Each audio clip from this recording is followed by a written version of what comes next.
So also in our brain, we have neural pathways.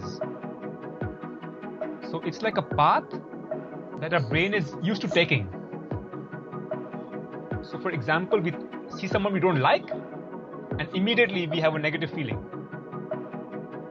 It's because we have this negative neural pathway. But with the help of mindfulness, we have a choice.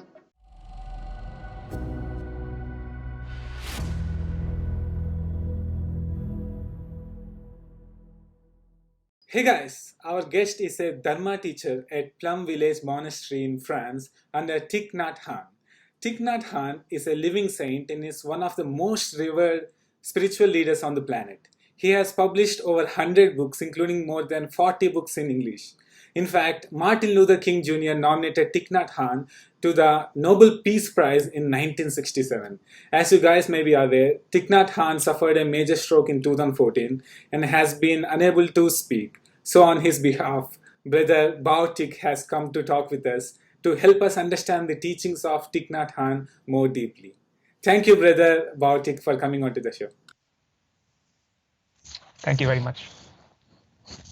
Brother, before we go into the questions, what is the best place to connect with you? So right now I'm staying at our monastery. It's called Plum Village in France.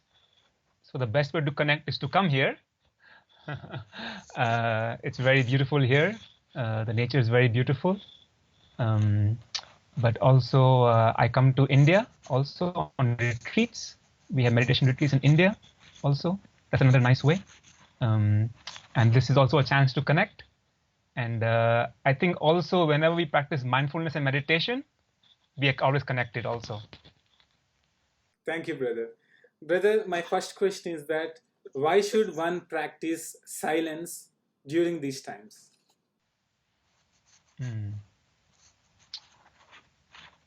So our teacher, he wrote a book called Silence. It says the power of quiet in a world full of noise.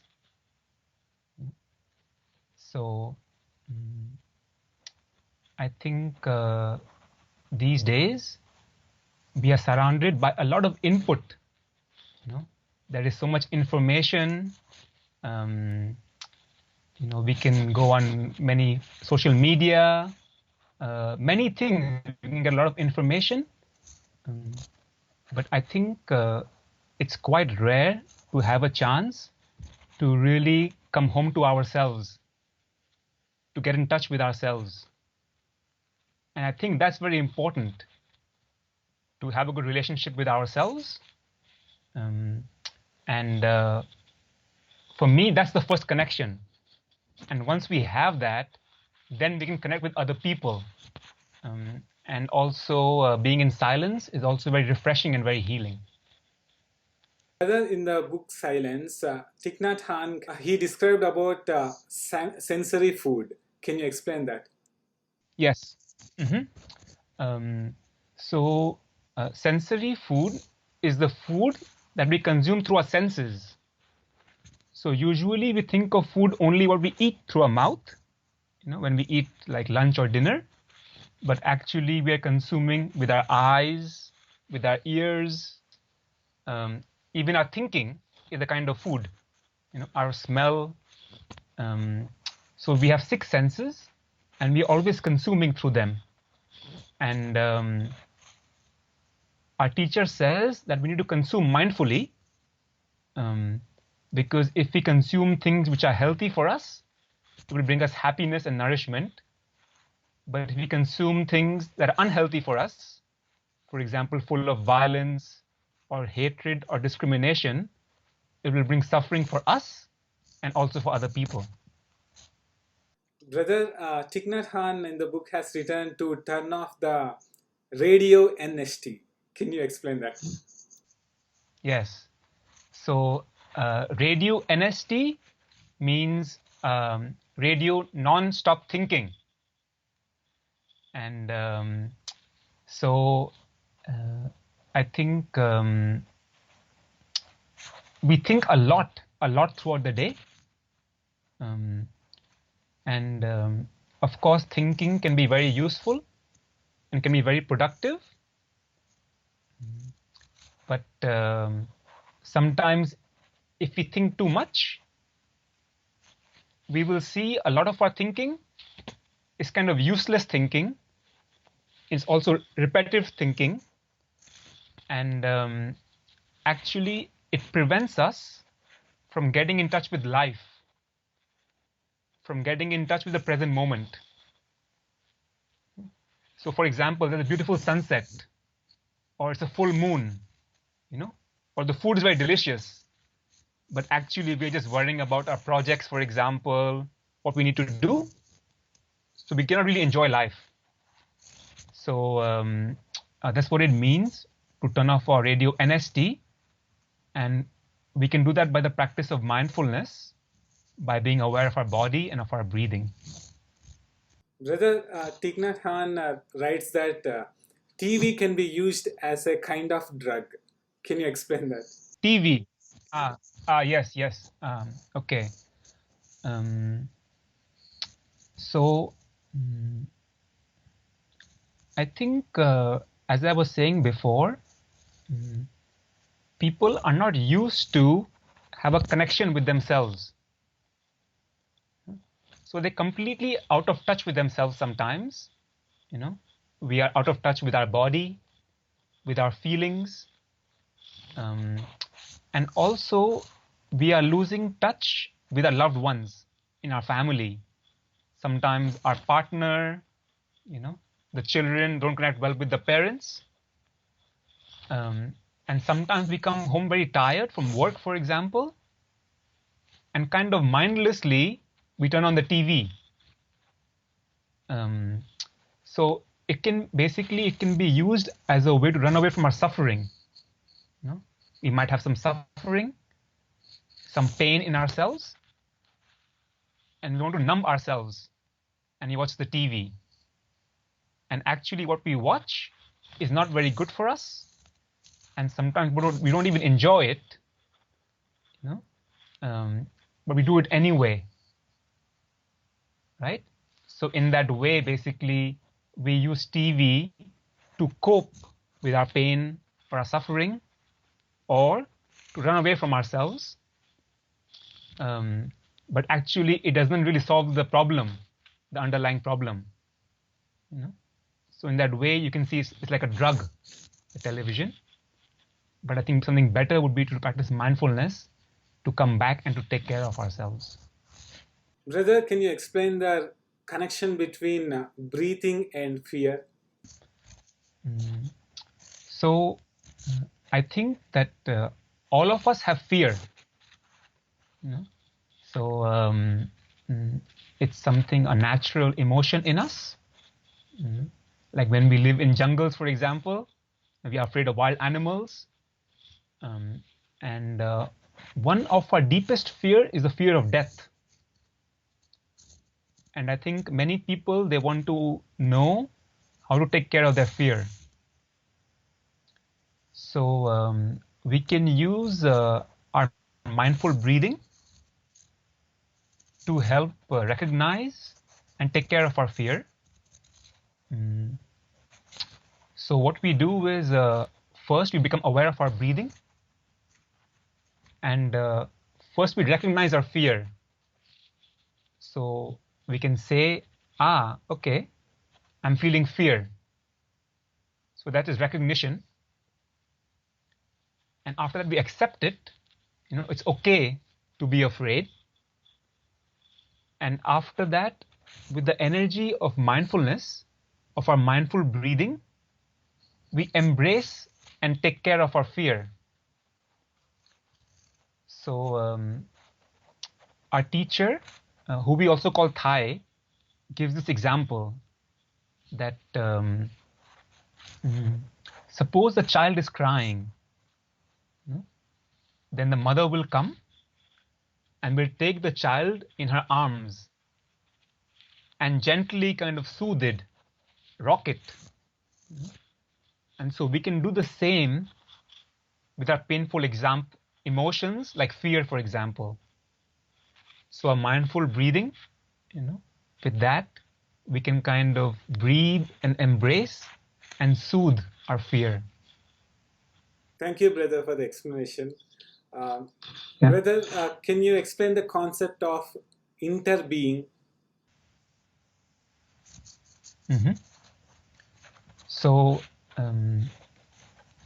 interbeing is a very important idea in our practice. And this is a word that our teacher came up with. So, interbeing states that nothing can be by itself alone.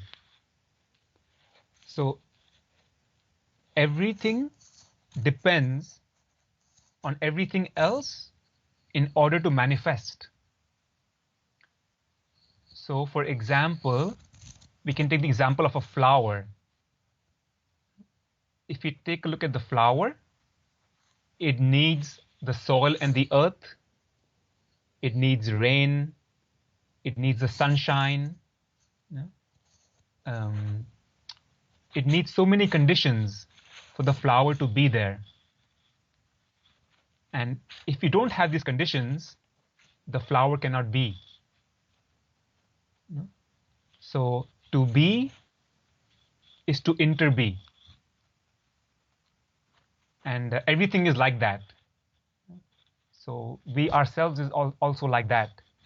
Sometimes we think that we are completely independent, separate from everything else, but actually we also see that we are a continuation of our parents, influenced by our society, by our education, by many things like that.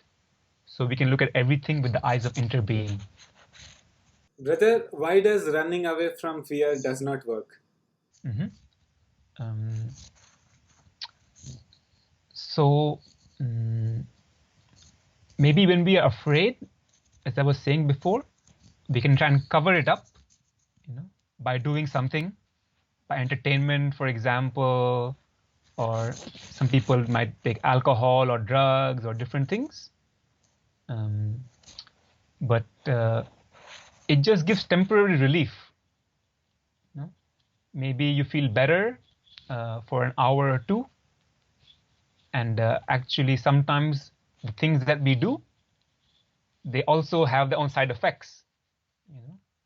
Like you feel good for some time, but after that you feel low, very low. And you actually have not dealt with the cause.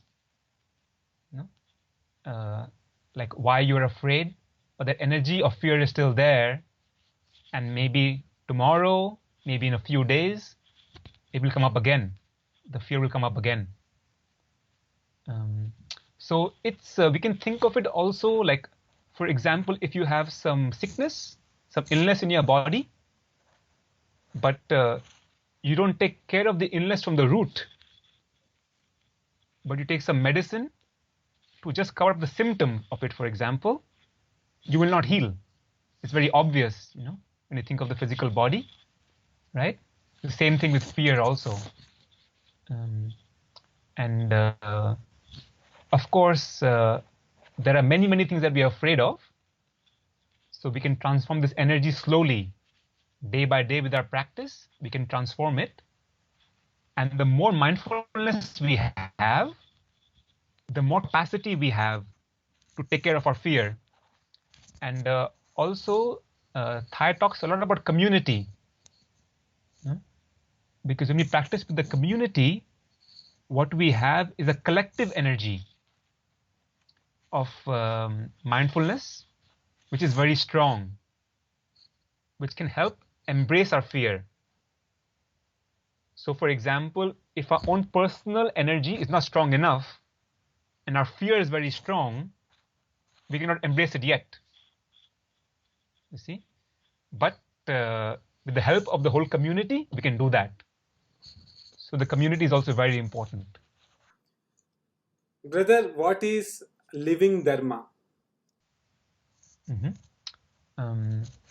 So we have the kind of Dharma that you can find, for example, in books, like that you can read in the sutras, in the scriptures. It might even be in like a DVD, for example. But the living Dharma is the Dharma that's alive. So when there is someone who's practicing, they are mindful, they are happy, they are loving and compassionate, they are wise, they are kind people, that is the living Dharma, right? So we need to practice to have the living Dharma. We cannot just think that, okay, we will read a lot of books and then know about meditation. We have to put it into practice. That's very important, you see. And the community is again very important. So in the community, we can find the living Dharma. Brother, we can say that it is what separates a librarian from a philosopher. Yeah, exactly. Yeah, exactly. Also, you can think about like sports, for example. You can read about football for 10 years or cricket for 10 years, but that doesn't mean you play cricket or football well.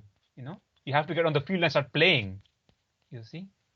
Or anything, for example, for music, for example, it's the same thing. So with practice is the same thing that you need to practice. Brother, can you share the story of Buddha in the Sallata Sutra, which is known as arrow, two arrow story? Okay.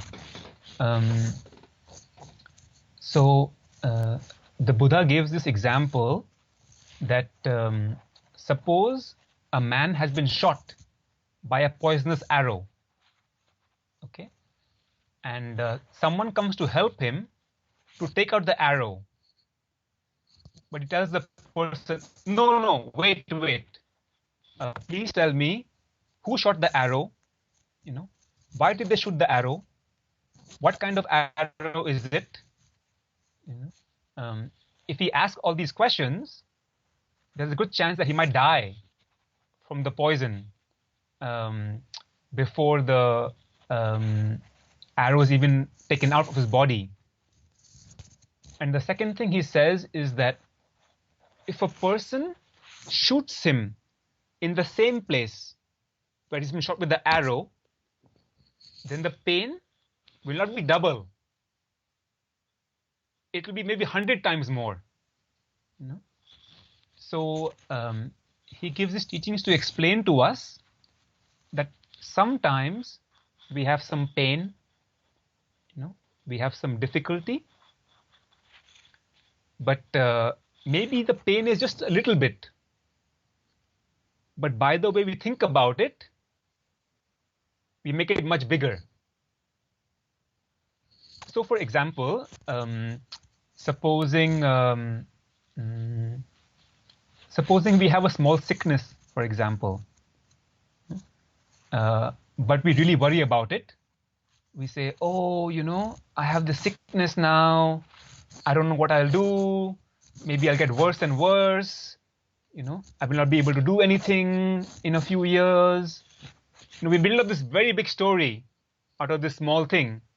And we have a lot of fear, we have a lot of anxiety about it, a lot of worry about it. So actually it makes it much worse, you see. So that's why the Buddha used this story as a skillful means to help us to really see things as they are and not to distort them. Brother, can you explain what is a miracle?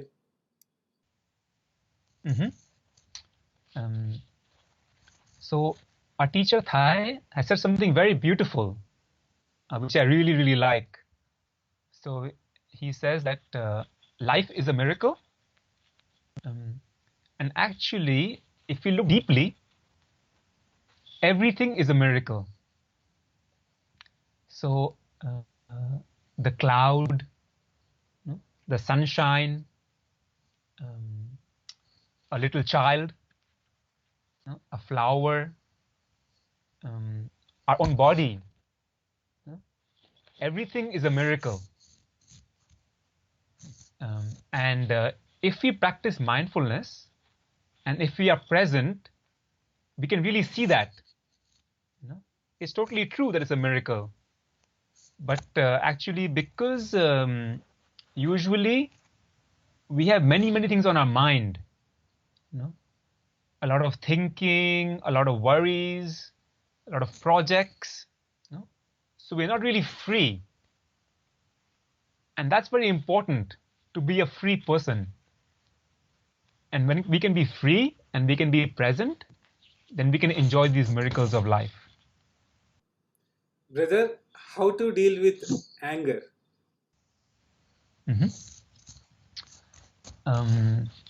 So if you want to deal with anger, again, our mindful breathing and our also mindful walking can really help us with the practice of anger.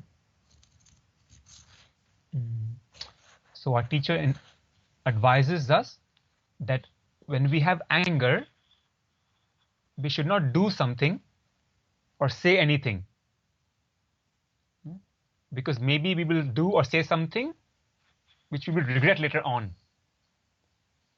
So instead, he invites us to practice mindful breathing and mindful walking to come back to ourselves and to look deeply into our anger. And also, we think that something from the outside is the cause of our anger. So it could be another person, it could be a situation, but actually it's also our perceptions. So we are also partly responsible for our anger. So for myself, I really like to enjoy practicing walking meditation, where I'm aware of my breathing and my steps, and then I can calm down and look deeply into my anger. And the example I gave earlier about the mother and the baby, so again, we can be like a mother embracing the anger with a mindful breathing. And anger is not something negative, it's something natural that we all have. So one beautiful thing is, in the practice, we don't have any enemies and we don't fight. You see? So with the energy of anger, when we practice, we can transform it into compassion. And also, sometimes when the anger is very strong, I like to lie down and then I put my hands on my belly, on my stomach, and then I completely focus on my breathing, on my stomach going up and down. I just focus on that. And also, I don't think about the person or the situation that made me angry, because these thoughts will come. How come that person said that thing, He's so stupid. That person is such an idiot, Or like many thoughts like that will come. But if we pay attention to those thoughts, that's like the fuel, like the gas for the fire, The anger is the fire. And the more we think this, the fire angle will get stronger and stronger. So our practice is to take away the fuel from our anger, and slowly we calm down, and then we can see more clearly the situation. I think one more practice we can do is the practice of impermanence. So Thai has given us this practice. We think of the person who makes us angry, and we can close our eyes and we think, where will I be 100 years from now? And where will the other person be 100 years from now? We will both be part of the earth. So does it make sense to really be angry? And then Thai says the only thing you want to do with your loved one is to just hug them, or like be loving towards them. And Thai also says life is too short to waste on our anger, for example. Brother, on the same lines, how to deal with negative thoughts? How to deal with negative thoughts? Um, so I think the first thing we need to practice is awareness. So usually we have many thoughts throughout the day, but we're not even aware of them. So the first step is to practice mindfulness and be aware of our thinking. Like, what are we really thinking? I think the second thing we can do is we can practice asking ourselves what's not wrong or what's right. So we can do that about our life, about another person, about anything. So this practice is called appropriate attention. So we put our attention on the positive things. And we all have the tendency to think negatively. You know? If we don't like someone, we'll think about all the negative qualities that they have. But instead, we can focus on their positive qualities. And the thing is, this is also a training. And the more that we do, the better we get at it. So also in our brain, we have neural pathways. So it's like a path that our brain is used to taking. So for example, we see someone we don't like, and immediately we have a negative feeling. It's because we have this negative neural pathway. But with the help of mindfulness, we have a choice. See? So when we notice this kind of negative thinking, become aware of it, and then we can choose a different path. And slowly by slowly, the path in our brain will change. You see? And then we'll become more positive people. And we say in Buddhism, in the practice, that thinking is very, very powerful. Our thinking. The Buddha has said that all that we are is the result of what we have thought. And thinking is already a form of action, is already karma. So normally we think only of things we do, but in the practice, our thinking, what we say, our speech, and also our action. There are three kinds of action in Buddhism. Brother, what is the meaning of no mud, no lotus? So this is a practice to describe the relationship between suffering and happiness. So our teacher has shared that there is a deep relationship, a deep connection between suffering and happiness.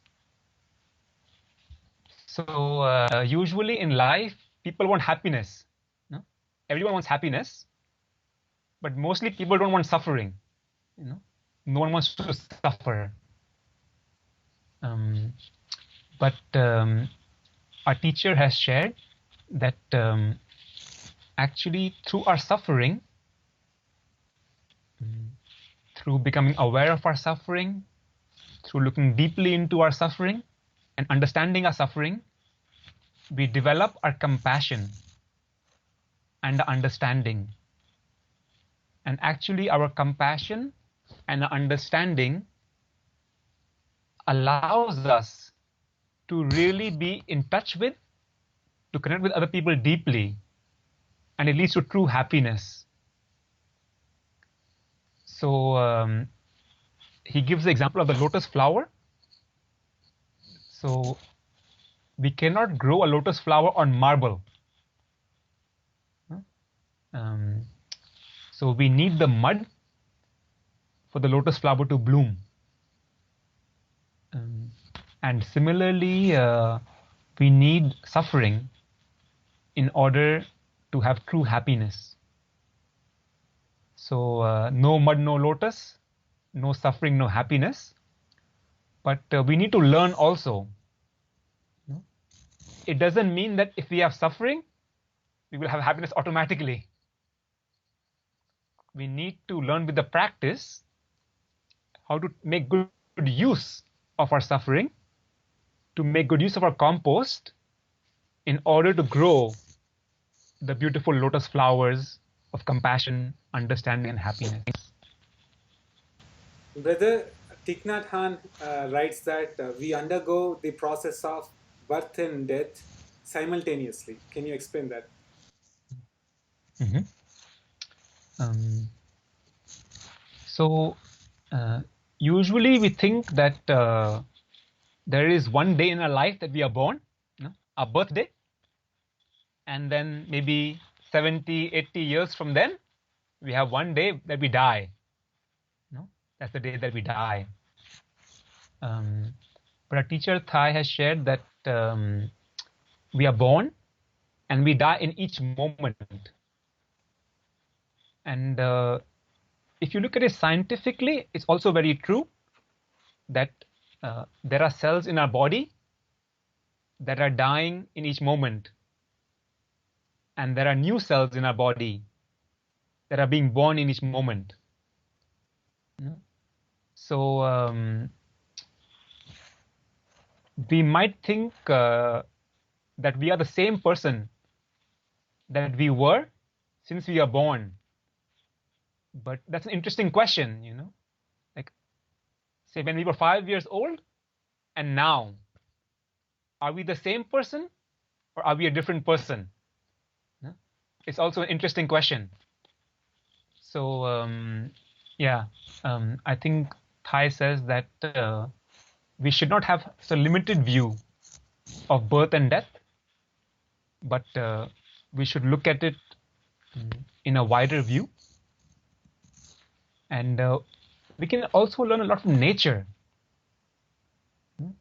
Like you see how in nature, every autumn season, the leaves, they fall.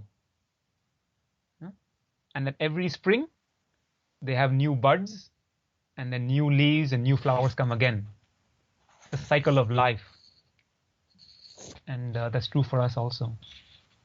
Brother, in a book, Thich Nhat Hanh has written that despite becoming Buddha, Buddha kept practicing mindfulness and meditation. Can you say why? Why? Yes, that's a good question, huh? So why would the Buddha keep practicing mindfulness and meditation? So I think there are some different reasons. The first thing is because you really enjoy doing it. So of course, if there is something we love doing, we really enjoy doing, we want to do it. I think that's the first thing. The second thing is things such as our wisdom, our love, our compassion, they are unlimited. So we can always increase them. So the more we practice, the more loving we can be, the more compassionate we can be. That's the second reason. And the third thing is everything is impermanent and everything needs food in order to survive. So for example, our happiness, our joy, our peace. Maybe today we are happy. We practice meditation and we take good care of ourselves. We are happy. But if we stop doing that, maybe in a few days or a few months, we will not be happy anymore. You see? So everything needs food. So we need to nourish our happiness, our joy, our peace, and our love. And it's also true of the Buddha. So that's why the Buddha continued practicing. Brother, would you like to issue a 7-day challenge to our viewers? A 7-day challenge. Yes, that would be very nice.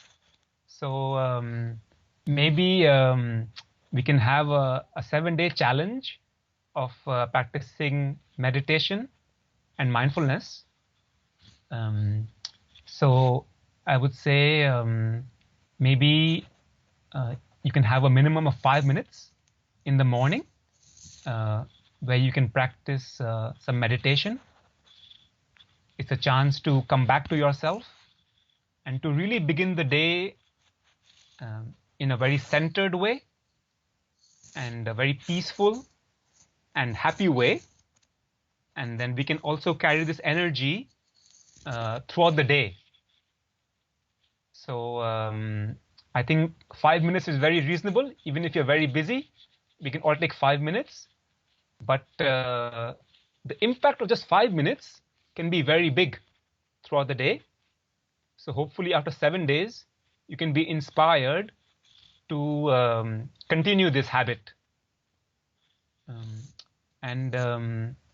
Brother, if you like, and if we have time, we can do a short meditation right now, so people can also experience what meditation is like. So would you enjoy that, to have that for 3 to 5 minutes? Absolutely, brother. Yeah? Okay. So maybe we can take a just moment to make sure we're sitting comfortably. So if you're sitting on a chair, we see that our feet are placed flat on the floor. If possible, they're touching the floor. And we feel very comfortable. We feel very relaxed.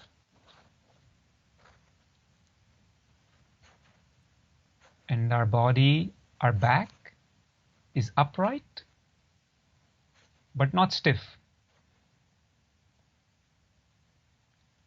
And if we like, we can either close our eyes or we can keep them open softly.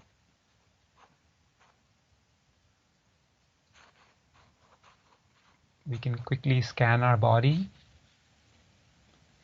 and just make sure it's completely relaxed.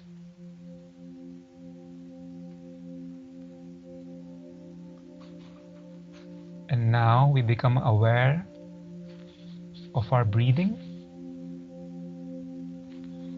So we become aware of our in-breath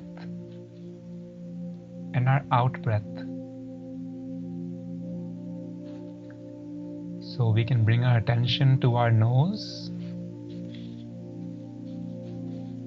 and the sensation of the air of our breathing.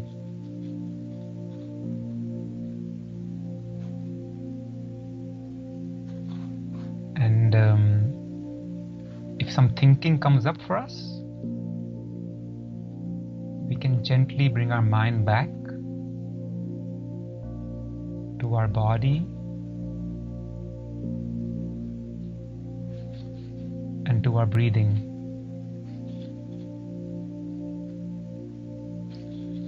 We can have a light smile on our face.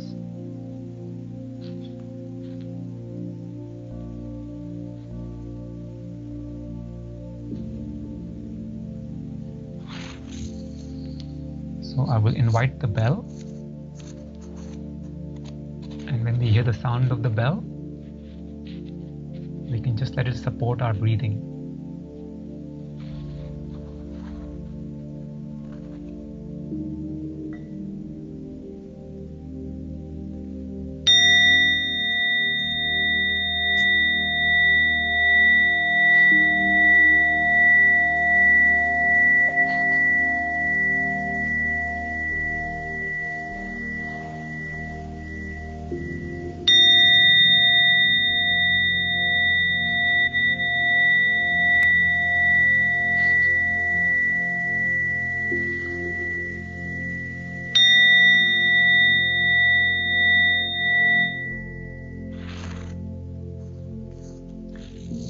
Breathing in, I know that I am alive.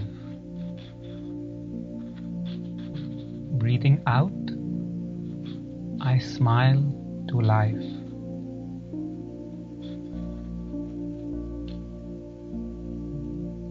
Alive, smiling to life.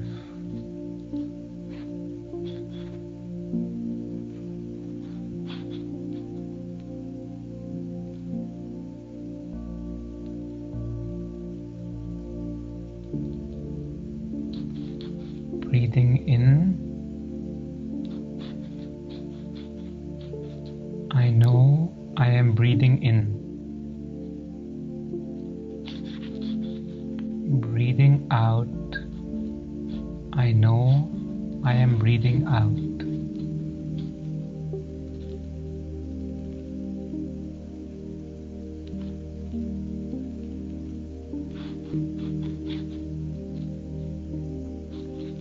Breathing in, I'm aware of my whole body. Breathing out, I'm aware of my whole body.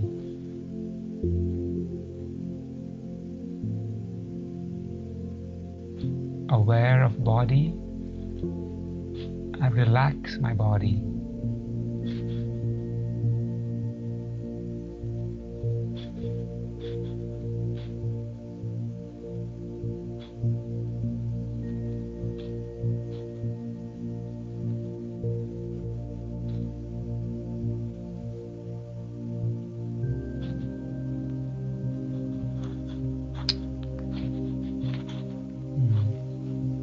Maybe now we can gently open our eyes.